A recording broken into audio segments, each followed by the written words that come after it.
কোনাবাড়ির দিকে যেতে নাওজরের এই রাস্তাটি সিএনজি চালকরা আটকে দিয়েছে। গুরুত্বপূর্ণ রাস্তাটি যানজটে কয়েক মাইল আটকে আছে। জনজীবনের এই ভোগান্তি আর কতদিন এদেশের জনগণ সহ্য করবে? এত দাবি, এত আন্দোলন, এত চাওয়া পাওয়া আগে কোথায় ছিল?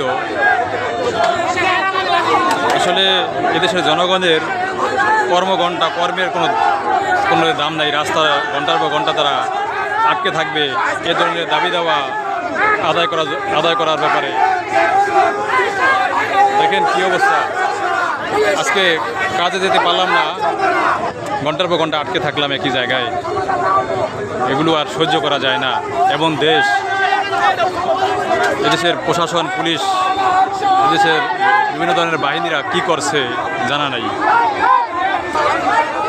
তাদের দাবি দেওয়া হলো পুলিশ তাদেরকে রাস্তায় হয়রানি করে, বিভিন্ন ধরনের মামলা দেয়।